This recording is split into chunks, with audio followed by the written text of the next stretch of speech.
The skeptic in most of us thinks seeing is believing. Well, in our next story, we investigate an amazing tale of young children whose spirits seem to remain here as guardian angels, and whose fingerprints are often left on their handiwork. A sign from beyond.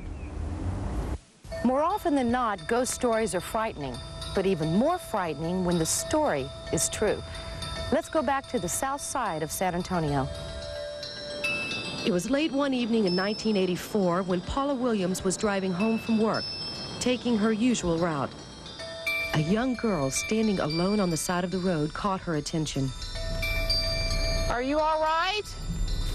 Do you need a ride? The girl only nodded a yes and got in the car. What's your name, honey? She gave Paula her name and pointed to where she lived. Cindy Sue. Cindy Sue was extremely quiet and seemed to stare through Paula. It unnerved her. As they drove, they passed over some railroad tracks. Cindy Sue's eyes met the sign and locked. At her house, Cindy Sue remained in the car. Paula thought she might be having problems at home and suggested that she would go first and talk to her parents. Paula told the woman who answered the door her daughter, Cindy Sue, was waiting in the car. Hello. She started yelling and even threatened to call the police if Paula didn't get off her property. Then she said the strangest thing. Your child's in the Just car. let Cindy Sue rest in peace. Paula was taken back by the strange turn of events and walked back to the car, confused. When she got to the car, no one was there. Paula remembered Cindy Sue fastening her seatbelt and locking her door. The door was still locked and the seatbelt still fastened, but Cindy Sue had vanished. It was on her way back when Paula remembered why everything felt so unsettling. It was the street names near the railroad track. All of them the names which belonged to children. Behind this discovery was the tragic tale of innocent children, and even more so, their remaining spirits. Okay, so Roy, where are we? We're out on the southern part of San Antonio on Mission Road. And this is the famous road, right? This is the famous road where the children were killed in the bus accident back in the 40s. It was a cold but clear afternoon when a school bus was making its last delivery of school children. About 10 children were still on the bus. The bus had to cross the railroad tracks. There was no warning of the oncoming train.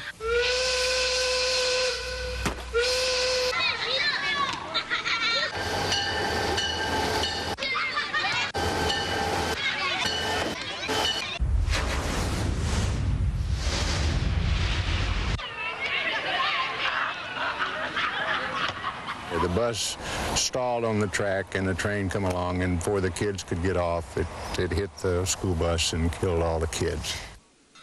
This disastrous accident started a legend that motivated many people to come to these tracks. From any of these places here, you can stop your car, completely stop it, turn the motor off and leave it in neutral, and it will pick up speed all the way till it gets across the railroad track. The strange thing about this is that the road doesn't go downhill. It doesn't even run level. If you look to the railroad track, it appears that the road is elevated. There's no question. I mean, I can see a hill going up. Okay, how do these cars get up the hill by themselves? If people's cars stall or something, these children supposedly pushes the car across the track to safety. It's come through the safety zone. And once they're safe of the railroad track, then the car stops. Skeptics say the explanation may be a magnetic field in the area. But how do they explain what happens next? Fingerprints on the back of the cars, as if some imaginary hands pushed it forward. Putting powder on the back of the car helps to see the fingerprints clearly. They say on the bumper and on the trunk. I think with the wind, we'll do it right here and see what happens. I'm determined to check it out for myself. I watched a couple of cars do it, but just to see if it can really happen. This is about where they say they stop. Turn the car off, put it in neutral. take my foot off the brake and just sit here and start going.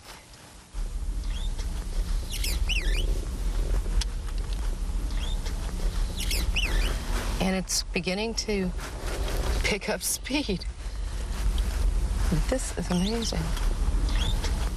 No hands, no feet. This car is just going on its own across the railroad track. I'm gonna have to brake because now we're gonna go downhill. There was no doubt in my mind the car was pushed over those tracks. Was it gravity, or was it the legendary little spirits? There was only one way to find out, and there it was. I could feel my heart beating. Possible finger marks right here.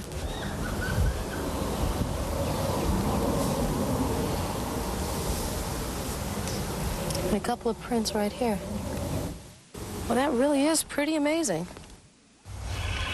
Although we weren't able to find anyone to verify every detail of this story, one fact does remain. There hasn't been a single train accident on this set of tracks since the children's tragedy in the 1940s. Somehow, every stalled car has managed to cross the tracks, reaching the other side in safety. There was one thing I still wanted to find out. What did Paula see that night on her way back home? This is the neighborhood supposedly where they have street signs with the children's names from the accident. Bobby, Alan, Nancy, Carol. It was here in the streets close to the railroad tracks where we found the answer to Paula's mysterious young rider who never reached her house that fateful afternoon. Cindy Sue.